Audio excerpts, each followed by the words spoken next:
नमस्कार दोस्तों, आप सभी का आज के इस सेशन में स्वागत है। तो company law basics class number 5 आज हम शुरुआत करने जा रहे हैं। और सबसे पहले हम अपनी नींव को मजबूत करेंगे। नींव को मजबूत करने का मतलब क्या है कि हम डेफिनेशंस कर रहे हैं। इंटरप्रिटेशन क्लोज यानी सेक्शन 2 ऑफ कंपनीज एक्ट 2013 की 95 जो डेफिनेशंस हैं उसमें से 20s में आपको ऑलरेडी डिस्कस कर चुका हूँ। तो आज 20 के आगे हम चर्चा करेंगे, अपनी बात को शुरू करेंगे। तो दोस्तों, अब तक हम क्या कर चुके हैं, मैं अपने सामने स्क्रीन पर देख रहा हूँ कि कुछ सेंटर्स में मुझे नए बच्चे नज़र आ रहे हैं। मैं आप सभी का स्वागत करता हूँ। और अब तक आपने जो मिस किया है इसका बैकअप क्लासेस आपको मिल जाएगा जल्दी ही। आप अपने अपने सेंटर कोऑर्डिनेटर से संपर्क करिए और वो सभी बैकअप क्लासेस, अब तक 4 जो क्लासेस हुई हैं वो आप देख लीजिए। अभी तक तो मैंने ज़्यादा कुछ नहीं करवाया है, इसीलिए क्योंकि जब बैच स्टार्ट होता है तो 10 से 15 दिन लग जाते हैं बैच को अच्छे से, बच्चे स्टूडेंट्स आते रहते हैं। तो इन शुरू के 10-15 दिनों में मैं ज़्यादा कंटेंट डिलीवरी नहीं करता हूँ जानबूझकर। और जैसे ही 10-15 दिन होंगे, बैचेस पूरे हो जाएंगे, तो आपको जो कंटेंट डिलीवरी है वो बहुत बढ़ जाएगी। तो ऐसा सही भी है। अब आपके इस लेवल पर कंपनी लॉ पढ़ने का एक डिफरेंट अप्रोच होना चाहिए। जैसे ही आप सीएस एग्ज़ाम पास करते हैं तो आपका प्रैक्टिकल लाइफ से आमना सामना होगा, यानी डायरेक्टर्स के सीधे संपर्क में आप आ जाएंगे। और as far as this subject is concern, आप अफोर्ड ही नहीं कर सकते, आप ये चीज़ बर्दाश्त ही नहीं कर सकते कि आपको आपकी कंपनी लॉ की नॉलेज में कोई कमी है। आपको बिल्कुल रिजेक्ट कर दिया जाएगा, आपको बिल्कुल आपके जो इमेज है वो कंपनी में डाउन हो जाएगी अगर आपको कंपनी लॉ की नॉलेज नहीं हुई। तो यहाँ पर जो मेरा पढ़ाने का अप्रोच ये है कि मैं कुछ इस तरह से पढ़ाऊँ आपको कि सेक्शंस आपको ऑटोमेटिकली याद हो जाएं। सेक्शंस याद करना एफर्टलेस काम हो जाए, सेक्शंस को याद करने की ज़्यादा जद्दोजहद ना करनी पड़े। तो अक्सर जब भी बच्चे आपके लेवल पर आते हैं तो मुझसे एक सवाल पूछते हैं, सर सेक्शंस भी याद करने होंगे? अब मेरे दिल पर क्या बीतती है मैं बता नहीं सकता। मैं ये सोचता हूँ कि ये बच्चा एक एग्ज़ाम पास करेगा और प्रैक्टिकल लाइफ में जाएगा, वहाँ पे एनसीएलटी में अपीयरेंस देगा। वहाँ पे आपको कुछ मिनट्स मिलेंगे अपने केस को रिप्रेजेंट करने में। आप एनसीएलटी के सामने खड़े होकर अपने केस को रिप्रेजेंट कर रहे हैं, वहाँ कुछ कुछ मिनट्स मिलेंगे आपको। और उन कुछ मिनट्स में अगर सेक्शंस वाइज सेक्शंस को कोट करते हुए बोलोगे तो आपकी बात में वजन आएगा। एक प्रैक्टिकल लाइफ की बात कर रहा हूं कि अगर जज के सामने, अगर एडजुडिकेटिंग ऑफिसर के सामने कोई भी है, अगर आप सेक्शन कोट करते हो तो वो आपका वो सारी चीजें सब दुनिया से ध्यान हटा के उसका ध्यान आपकी बात की तरफ होगा। तो इन सेक्शंस की इतनी वैल्यू है। आपके माइंड में नॉलेज भरी पड़ी है लेकिन आपको सेक्शंस की लिंक करना नहीं आता, सेक्शन को रेफर करना नहीं आता, सेक्शंस को आपस में इंटरप्रेटेट करना नहीं आता, और आप दूसरों पे डिपेंडेंट हैं। कब तक दूसरों पे डिपेंडेंट रहेंगे आप? कब तक मेरी क्लासेस आप अटेंड करेंगे? नहीं ना, एक लेवल तक करेंगे, उसके बियॉन्ड क्या? ये तो ये तो कोई स्टैटिक चीज नहीं है ना कि भाई एक बार लॉ बन गया तो वो बन गया। हर साल रूल्स चेंज होंगे, नए नए आएंगे। अभी तो कंपनीज एक्ट 2013 आते ही हजारों लोग तो प्रैक्टिस छोड़ गए। वो बोलते हैं कि कौन माइका लाल पढ़ेगा इन सबको दोबारा से। वो लोग थे जिनका फाउंडेशन मजबूत नहीं था। लास्ट क्लास में भी मैंने आपको बताया कि नॉलेज को बिल्ड करना और एक बिल्डिंग को बिल्ड करना, एक उनका प्रोसेस सिमिलर होता है। कुछ लोग नॉलेज को बिल्ड करते हुए सीधे छत डालते हैं, फिर दीवारें डालते हैं, फिर नींव डालते हैं। मैक्सिमम लोग ऐसे होते हैं। लेकिन कुछ माइके लाल पहले अपनी नींव स्ट्रॉन्ग करते हैं, फिर दीवारें बनाते हैं, और फिर छत बनाते हैं, और फिर पीछे मुड़ के कभी नहीं देखते हैं। तो मैं चाहता हूं आप भी वैसे ही बने। तो सबसे पहले हम अपनी नींव को मजबूत कर रहे हैं, इंटरप्रिटेशन क्लोज कर रहे हैं। सेक्शन 2 के 95 डेफिनेशंस मैं आपको करा रहा हूं और इसमें से 20 हम कर चुके हैं। ठीक है, तो अपनी इस नींव को मजबूती से रखिए और मेरी इंस्ट्रक्शंस को फॉलो कीजिए। हर क्लास के साथ जो भी बच्चे ऑनलाइन क्लासेस कर रहे हैं, घर बैठ के क्लासेस कर रहे हैं, वो इस बात को ध्यान रखिए कि हर क्लास के साथ आपको नोट्स अटैच मिलेंगे। आप वहाँ से उनके नोट्स प्रिंट ले लीजिए, या वहाँ पे आप उनको अपने सिस्टम में देखना चाहें सिस्टम में देख लीजिए। प्रिंट्स आपको किसका लेना है? प्रिंट्स आप सिलेक्टेड पेजेस का भी ले सकते हैं और प्रिंट्स आप सारे पेपर्स का भी ले सकते हैं। आप देखिए बेटा, आप मेरे से दूर बैठे हैं, लेकिन मैं जो यहाँ लिख रहा हूँ एज इट इज़ नोट्स आपको मिलेंगे। तो आप क्लास में मेरे साथ लिखना चाहें, आप क्लास में मेरे को सिर्फ सुनना चाहें, तो वो आपके कंफर्ट जोन में आप जो भी चीज़ है वो आप उस पर डिपेंड कीजिए। और जहाँ डायग्राम मैं बनाता हूँ तो कोशिश कीजिए, मेरे हाथ के बने हुए डायग्राम तो एज इट इज़ आपको मिल ही जाएंगे बाद में मेल में, लेकिन आप कोशिश कीजिए कि आप भी मेरे साथ बनाइए, और नहीं तो फिर ध्यान से मेरी बात को सुनिए। तो आज क्लास के शुरुआत करते हुए फर्स्ट हाफ में हम 5 सब सेक्शंस करेंगे, और फिर 5 सब सेक्शंस हम सेकेंड हाफ में करेंगे। तो सबसे पहला definition, section 2 sub section 21, company limited by guarantee means a company having the liability of its members limited by the memorandum to such amount। देखो, company limited by guarantee, actually company limited by guarantee में यहाँ पे 99.9% इस लोग इस बात को गलत ही समझते हैं।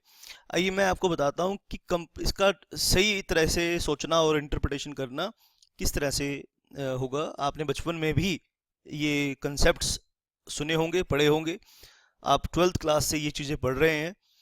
तो मैं आपको बता दूं यहाँ पर कि सही तरीके से ये आप कैसे करेंगे। और ये सेम टॉपिक जब हम टाइप्स ऑफ कंपनीज करेंगे तो कंपनीज का इनकॉर्पोरेशन वाला चैप्टर हम करेंगे, तो ये चीज़ें डिटेल में भी वहाँ सीखेंगे। तो आइए फॉर द टाइम बीइंग मैं आपको बता देता हूँ। शाबाश। तो यहाँ पे हम समझ लीजिए, यहाँ पे हम क्या करते हैं, क्लासिफिकेशन, है ना। क्लासिफिकेशन वर्ड का मतलब आपको पता है, हिंदी में बोलते हैं वर्गीकरण करना, यानी चीज़ों को किसी बेस पे बांटना। जैसे मैं आप स्टूडेंट्स को आपके जेंडर बेस पे बांट दूं, लड़के और लड़कियां, ठीक है, मेल्स फीमेल्स। जैसे मार्क्स के बेस बना के मैं आपके मार्क्स को बेस बना के मैं आपका क्लासिफिकेशन कर दूं, मैं प्लेस ऑफ रेजिडेंस के हिसाब से आपका क्लासिफिकेशन कर दूं। तो समझ गए ना, क्लासिफिकेशन और क्लासिफिकेशन वर्ड को समझ गए। तो क्लासिफिकेशन किसी एक बेस पे होता है। क्लासिफिकेशन किस पे होता है? क्लासिफिकेशन किसी एक बेस पे होता है। तो क्लासिफिकेशन यानी क्या? वर्गीकरण। Classification on the basis of liability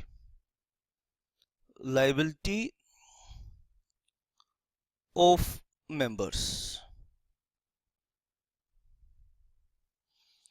तो यहां पे classification of companies on the basis of liability of members. तो इस बेस पर आप कंपनी को 3 कैटेगरीज में डिवाइड कर सकते हैं, ठीक है, 3 कैटेगरीज में डिवाइड कर सकते हैं। और मैं यहाँ पे एक बात बताऊंगा, एक मिसकंसेप्शन दूर करूंगा, आपके माइंड को क्लियर करूंगा। क्लैरिटी होनी चाहिए, क्रिस्टल क्लियर क्लैरिटी होनी चाहिए, यानी एक धूल का कण नहीं होना चाहिए आपके नॉलेज के अंदर जहां तक कंपनी लॉ का सवाल है। Number 1, liability, classification of companies on the basis of liability of members. तो नंबर फर्स्ट है कंपनी लिमिटेड बाय शेयर्स, ठीक है, company limited by shares and company limited by guarantee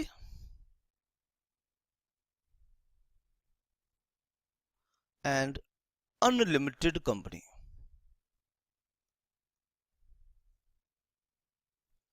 unlimited company.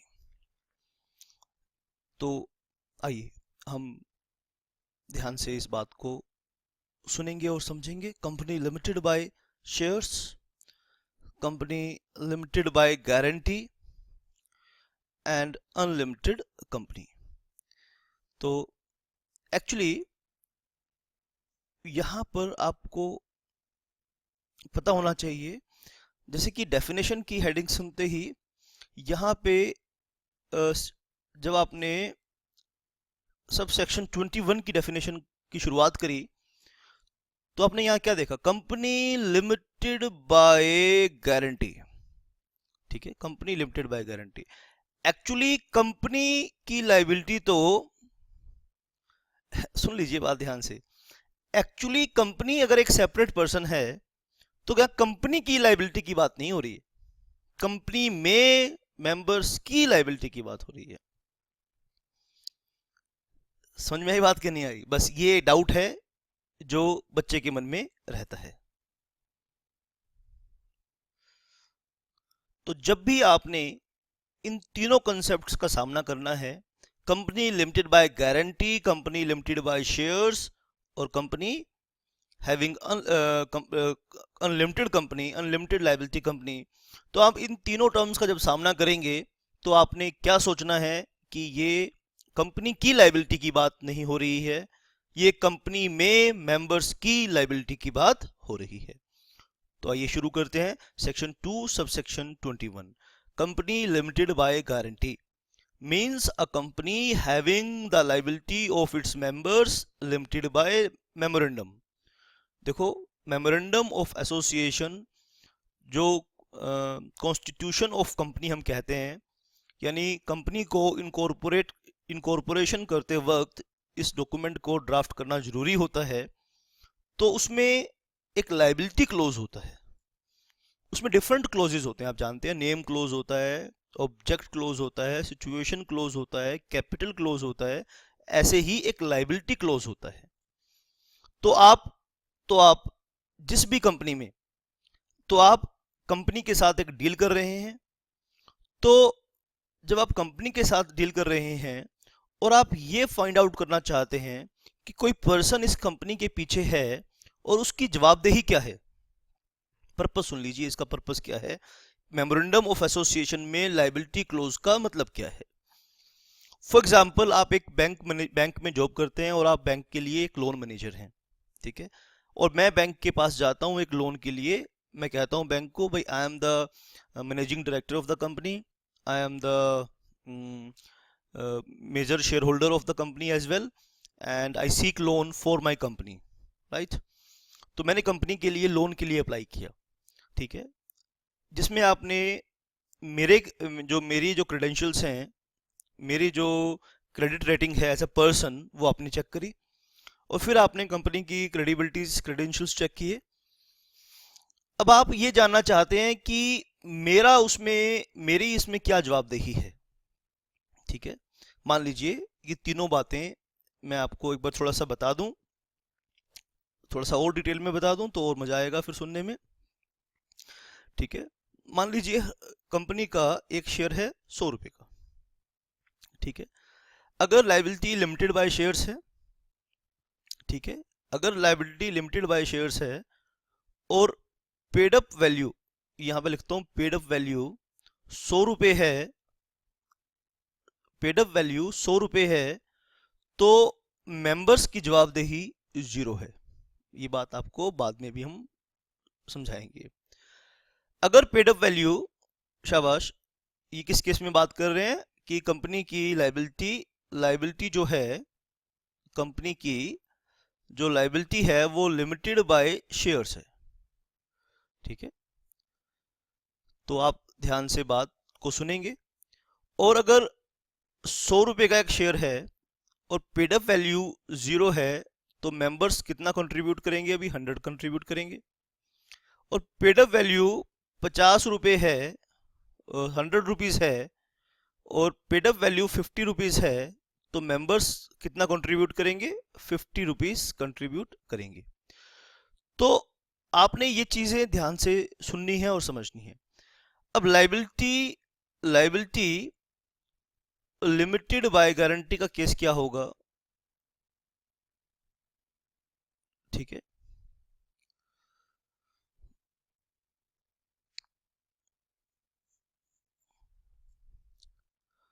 तो इसमें आप देखिए जो शेयर की वैल्यू है वो है 100 रुपीज़ और अमाउंट ऑफ गारंटी है 100 रुपीज़, ठीक है। और पेड अप वैल्यूज के पॉइंट ऑफ व्यू से हम इस चीज को समझेंगे। मान लीजिए पेड अप वैल्यू 100 रुपीज़ है, तो मेंबर कंट्रीब्यूट कितना करेंगे, यहाँ पे 100 कंट्रीब्यूट करेंगे। तो यहाँ पे ये देखिए, यहाँ पे और ऊपर वाले केस में आप डिफ्रेंशिएट कीजिए कि जब यहाँ पर वैल्यू 100 रुपीज़ थी, पेड अप थी, फर्स्ट केस को देखिए, यहाँ पर आप यहाँ इस फर्स्ट केस को देखिए कि जब पेड अप वैल्यू 100 थी, जब पेड अप वैल्यू 100 थी, तो मेंबर्स की जवाबदेही कितनी थी, 0 थी। अगर कंपनी लिमिटेड बाय गारंटी है, अगर कंपनी लिमिटेड बाय गारंटी है और 100 रुपए की कंपनी के का शेयर की वैल्यू है और 100 रुपए की मेंबर की गारंटी है, इसका मतलब यह है कि मेंबर ने कहा है कि जरूरत पड़ने पर वो 100 रुपए और लाके देगा। इसका मतलब यह है कि कंपनी लोन लेगी और कंपनी लोन देने में लोन वापस करने में कंपनी को दिक्कत आएगी, तो 100 रुपए पर शेयर मैं आपको लाकर दूंगा। This is the guarantee given by share holder to the outsider, to the third party. जो 100 रुपए का वैल्यू है, 100 रुपए once the share is fully paid up, यानी as far as value of share is concern, तो members को contribute तो 0 करना है यहां पर। लेकिन चूंकि उसने 100 रुपए गारंटी दी है, इसीलिए 100 रुपए उसको और देने पड़ेंगे। शाबाश। तो यहां पर बैंकर का जो कॉन्फिडेंस है वो इंक्रीज हो जाता है। तो जहां पर, शाबाश, जहां पर कंपनी नई नई कंपनीज है और अच्छे लोग उन कंपनीज के पीछे हैं, कंपनीज नहीं है लेकिन दमदार लोग उनके पीछे हैं, तो वो पर्सनल गारंटी से देके कंपनी के लिए फाइनेंस का इंतजाम कर सकते हैं। ये आपने इस सेक्शन को सीखना है, इस पे हम डिटेल में चर्चा करेंगे जब स्पेसिफिक चैप्टर शुरू होगा इसका। तो अभी तो हम अपनी नींव मजबूत कर रहे हैं, यहाँ कुछ बातें सीख रहे हैं इनिशियली। तो कंपनी लिमिटेड बाय गारंटी, तो इस कंसेप्ट में सेक्शन 2 सब सेक्शन 21, आपको पता है कि जो सेक्शन इंपॉर्टेंट होता है तो मैं उस पर स्टार लगाता हूँ। तो इस पर मैं 3 स्टार इसको दे रहा हूँ, इस 3 स्टार मैं इसको दे रहा हूँ। तो आपने याद रखना है कि जहाँ पे मैंने स्टार असाइन किए हैं वो सेक्शंस बहुत इंपॉर्टेंट है आपके एग्जामिनेशन पॉइंट ऑफ व्यू से। तो कहीं मैं 3 स्टार देता हूँ, कहीं मैं 5 स्टार देता हूँ, कहीं मैं 7 स्टार देता हूँ, कहीं मैं सिंगल स्टार देता हूँ और कहीं मैं नहीं देता। तो जितने स्टार होंगे उतनी उस सेक्शन की एग्ज़ाम में रिलेवेंस होगी। और 7 स्टार मैं वहाँ पर देता हूँ जो प्रैक्टिकल लाइफ से भी बहुत इंपॉर्टेंट सेक्शन होता है और एग्ज़ाम में भी बहुत इंपॉर्टेंट सेक्शन होता है, तो वहाँ मैं 7 स्टार देता हूँ। वैसे इसका एक एक इंच, एक एक कोमा बहुत इंपॉर्टेंट है, एक एक चीज़ बहुत इंपॉर्टेंट है। तो company limited by guarantee means a company having the liability of its members limited by the memorandum to such amount as members में रिस्पेक्टिवली, ठीक है। तो यहाँ पे मेंबर्स के ऊपर कोई ऑब्लिगेशन नहीं है, ये बात ध्यान रखना। तो मेंबर अपनी कंसेंट से अपनी लायबिलिटी लिमिटेड बाय गारंटी करते हैं, तो उन पे ये चीज हम थोप नहीं सकते। उनको पता होता है कि जब वो कंपनी के मेंबर बनते हैं तो कंपनी के मेंबर में वो कंपनी का, मैं कंपनी का मेंबर बनने जा रहा हूं। तो ऑब्वियसली जब भी आप किसी कंपनी के साथ कॉन्ट्रैक्ट करते हैं तो मैंने पहला बेसिक रूल बताया कि उस कंपनी का मेमोरेंडम ऑफ एसोसिएशन पढ़ते हैं। तो जब मैंने कंपनी का मेंबरशिप अप्लाई किया होगा या कंपनी में मैंने शेयर्स अप्लाई किए होंगे, तो ये बात मेरे पे ये अंडरस्टूड है, अथॉरिटीज को, लॉ को, सेबी को, सबको ये बात, इन्वेस्टर ग्रीवेंसेस एजेंसीज को ये बात पता है कि ये मेरे से एक्सपेक्ट किया जाता है कि मैंने अपने लेवल पर सारी इंक्वायरी की होंगी। तो वहां पर मैंने क्या पढ़ा, मैंने जब मेमोरेंडम ऑफ एसोसिएशन में मैंने पढ़ा कंपनी में, कंपनी के साथ कॉन्ट्रैक्ट करने से पहले, तो मेमोरेंडम ऑफ एसोसिएशन में लायबिलिटी क्लोज में ये लिखा हुआ था कि share holders liability is limited by guarantee. तो उस वक्त मेरे को ध्यान रखना चाहिए था। तो वहां पे अगर मैंने उस चीज को मैंने नहीं पढ़ा तो वो कंस्ट्रक्टिव नोटिस माना जाता है। तो मेमोरेंडम, एक सुन लीजिए बात, तो हम एक पेज पर अलग से हम क्वेश्चंस की लिस्ट बना रहे थे, ठीक है। तो एक क्वेश्चन नोट कर लीजिए, ये बड़ा ही एंटीक क्वेश्चन है, ये बड़ा ही एंटीक क्वेश्चन है। तो एक हम मैंने आप सब बच्चों को जैसे सलाह दी थी, जो नए बच्चे हैं वो ध्यान से सुन लीजिए। यानी आप अपना जो रजिस्टर बना रहे हैं उस रजिस्टर के पीछे 15 से 20 पेजेस या ज़्यादा 25-30 पेजेस छोड़ दीजिए। वहाँ पे इम्पोर्टेंट सेक्शंस करेंगे। तो आपने अपनी तैयारी का अपनी तैयारी का आकलन कैसे करना है? अपनी तैयारी का आकलन आपने ऐसे करना है, this that will be the indicator of your preparation for the final result, कि आपकी तैयारी कैसे है। उस लिस्ट में जितने क्वेश्चंस आप कॉन्फिडेंस से अटेम्प्ट कर सकते हैं, तो अगर ज़्यादा क्वेश्चंस कर सकते हैं तो आपकी तैयारी अच्छी है, और ज़्यादा क्वेश्चंस नहीं कर सकते तो आपकी तैयारी अच्छी नहीं है। और मैं आपको बता देता हूँ कि 50, 60, 70% पेपर इसी लिस्ट में से होगा। कोई माइका लाल चैलेंज नहीं कर सकता। तो देखो, मैं इतना कॉन्फिडेंस एंजॉय करता हूँ, तो इसीलिए आप भी इस लिस्ट को रिलीजियसली प्रिपेयर कीजिए मेरे साथ। तो क्वेश्चन क्या है? Memorandum of association and articles of association are the constructive notice are the constructive notice to the persons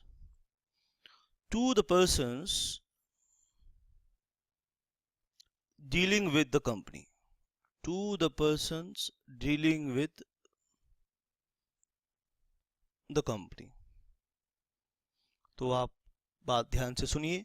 memorandum of association and articles of association are the constructive notice. Constructive notice और actual notice में मैं इस question को थोड़ा सा समझा देता हूँ। ये क्वेश्चन आप अपनी उस लिस्ट में डाल लीजिए, और आप यहाँ पर उस क्वेश्चन के नीचे ही, या तो फिर क्योंकि आपको और क्वेश्चन के नीचे करेंगे तो जब उस क्वेश्चन को पढ़ेंगे तो आपको ये वाली चीज़ भी पढ़ने को मिलेगी। तो यहाँ पर मैं आपको constructive notice, term constructive notice बता रहा हूँ कि नोटिस का मतलब आप जानते हैं ना बेटा। नोटिस मतलब एक्सप्रेस भी हो सकता है एंड इम्प्लाइड भी हो सकता है। इम्प्लाइड मतलब understood from the conduct. Express का मतलब शब्दों में नोटिस देना। आपने किसी को व्हाट्सएप किया, आपने किसी को मैसेज किया, आपने किसी को मेल किया, आपने किसी के घर मिलने के लिए गए और उसे एक मैसेज कन्वे किया, that would be express notice. यानी कम्युनिकेशन इन वर्ड्स। एक्सप्रेस का मतलब क्या है बेटा? Communication in words. Communication in words, in whatever mode, whether in physical mode, orally, written, electronic mode, right?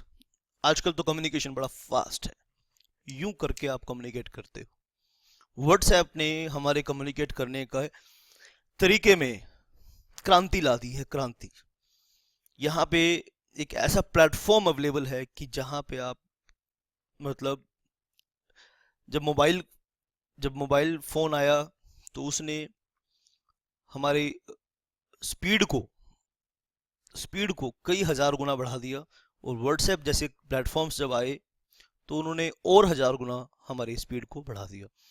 तो एक्सप्रेस नोटिस। इम्प्लाइड मतलब understood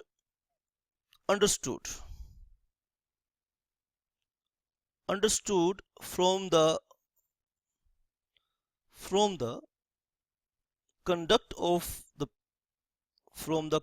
of the parties, or from the circumstances of the case, from the conduct of the parties, or from the circumstances of the case, circumstances of the case। शाबाश, आप ध्यान से मेरी बात को सुनिए बेटा। मैं अपनी जिंदगी की 15-20 साल की रिसर्च आपके ऊपर उड़ेल दूंगा। आपके अंदर सीखने का दम होना चाहिए। किसी भी कोमा को मैं छोड़ूंगा नहीं, किसी भी पॉइंट को हम छोड़ेंगे नहीं।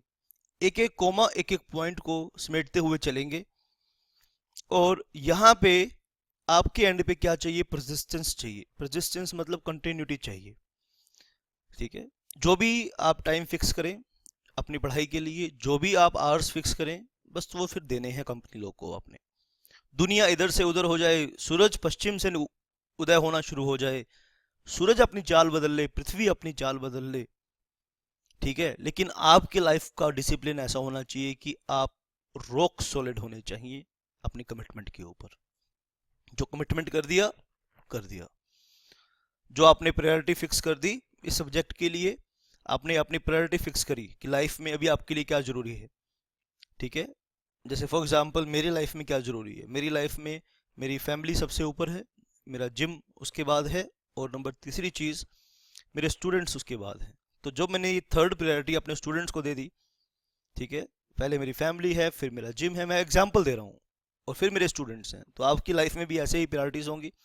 पहले आपकी गर्लफ्रेंड होएगी, फिर आपकी पढ़ाई होएगी, फिर आपका कोई और सब्जेक्ट होगा। तो इस सब्जेक्ट का नंबर जहां आए और जो कमिटमेंट आप कर दें, फिर आप किसी और की नहीं सुनेंगे, फिर आप ना किसी की सुनेंगे, ना ऊपर वाले की सुनेंगे, ना नीचे वाले की सुनेंगे, ना आजू वाले की, ना बाजू वाले की। जो कमिटमेंट है सो है, तब जाके आपकी मास्टरी आएगी, और तब जाके आपके पास एक्सपर्टीज नॉलेज आएगी। तो नोटिस की बात कर रहे थे, notice could be classified in two parts, express notice, implied notice.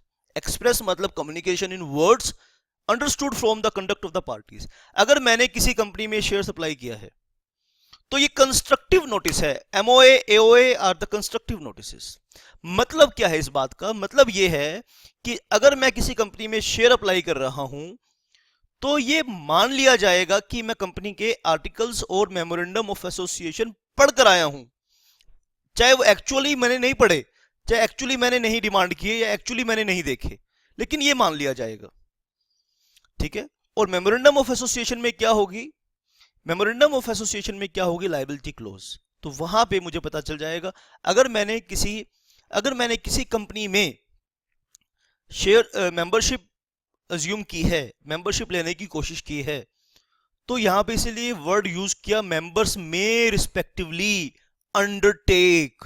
Undertake मतलब उठाते हैं, अंडरटेकर सुना ना, अंडरटेकर कैसे करता था, नीचे से उठा के पटक के मारता था। तो ऐसे ही आपने लायबिलिटी को उठा लिया है, अंडरटेक कर लिया है, पंगा ले लिया है, ठीक है, पंगा ले लिया है। तो मेरा एक दोस्त है, बहुत प्यारा दोस्त, वैष्णो देवी घूमने के लिए गया। तो वहाँ पे उसका छोटा सा बेबी 2-2.5 साल का, तो उसने कि कपिल शर्मा का शो सुन लिया और वहाँ उसने पंगा वर्ड सुन लिया, पंगा। तो जब वो बच्चा वो बहुत हेल्थी था, तो ऊपर चढ़ना में थोड़ी दिक्कत आ रही थी, तो उसने कहा बेटा आप अपने आप चलो। तो वो बेटा ऊपर चढ़ने के बजाय नीचे भागने लगा। वो कहता है पंगा, कि तुमने तो ये पंगा ले लिया, ऊपर चढ़ रहे हो, चढ़ाई कर रहे हो। भाई बच्चे को क्या पता हमारी आस्था का, हमारी श्रद्धा का, बच्चे तो बच्चे होते हैं ना, बच्चे तो भगवान का ही रूप होते हैं। बोले कि भक्ति भाई तुम करो, तुमने तो पंगा ले लिया। वो कहता है कि हमें इतनी हंसी आई इस बात के ऊपर कि वो पंगा वर्ड है ना, पंगा, आपने खुद पंगा लिया ना, ये आपने अपनी लायबिलिटी को बढ़ा लिया, पंगा खुद ले लिया। तो मेंबर्स में respectively undertake to contribute to the assets of the company in the event of its being wound up. इसका मतलब है अगर मेंबर्स ने, सुन लीजिए ध्यान से, बहुत बच्चे ये गलती करते हैं, अगर मेंबर्स ने अपनी liability limited by guarantee assume की है तो मेंबर्स को एसेट्स की तरफ कंट्रीब्यूट करना पड़ेगा। इस लाइन का मतलब समझाऊंगा बेटा। Undertake to contribute to the assets of the company in the events of being wound up, यानी कंपनी जब बंद होगी तो क्या होगा, कंपनी जब बंद होगी तो कंपनी की बैलेंस शीट बनेगी, ठीक है, कंपनी की बैलेंस शीट बनेगी। एक टिपिकल बैलेंस शीट क्या होती है, यहाँ पे होते हैं एसेट्स, और यहाँ होती है कैपिटल, और यहाँ होती है लायबिलिटी, ठीक है। तो पहले आउटसाइडर को पे किया जाता है, फिर शेयर होल्डर्स को पे किया जाता है, कहाँ से, एसेट्स से। लेकिन जब कंट्रीब्यूट करने लगे तो एसेट्स जो बैलेंस शीट जो थी उसमें जो टोटल एसेट्स की वैल्यू निकल के आ रही थी वो थी 200 रुपये, ठीक है, और लाइबिलिटी जो थी, आउटसाइड लाइबिलिटी की वैल्यू थी 250 रुपये, ठीक है। तो एसेट्स क्या हो रहे हैं, एसेट्स की वैल्यूएशन कम आ रही है, यानी 50 रुपये देने पड़ेंगे, 50 रुपीज देने पड़ेंगे। कौन देगा 50 रुपीज, मेंबर्स की लाइबिलिटी लिमिटेड बाय शेयर्स होती तो उनको नहीं देना पड़ता, ये 50 रुपीज लॉस होता किनको, शेयर होल्डर्स को। क्योंकि कंपनीज की लायबिलिटी लिमिटेड बाय गारंटी है, इसका मतलब यह है कि मेंबर्स को वाइंडिंग अप के टाइम पर ये 50 रुपए देने पड़ेंगे। क्यों देने पड़ेंगे? क्योंकि कंपनी का मेंबर बनते वक्त उन्होंने अपनी liability limited by guarantee assume की थी, इसीलिए उन्हें वाइंडिंग अप के टाइम पर देने ही होंगे।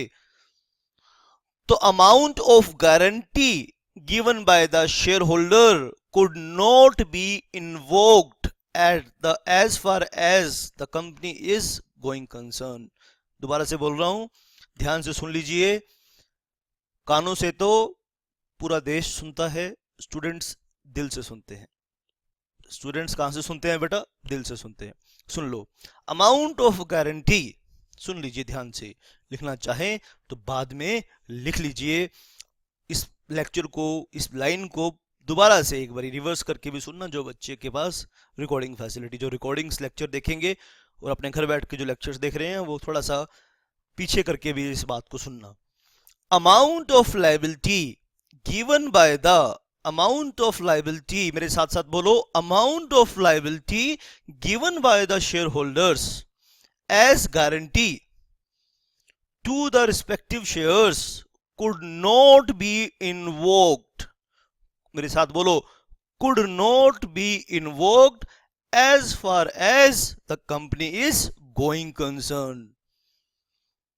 ये अमाउंट केवल वाइंडिंग अप के टाइम पर ही बुलाया जा सकता है। आप मुझसे पूछो सर आपको कैसे पता?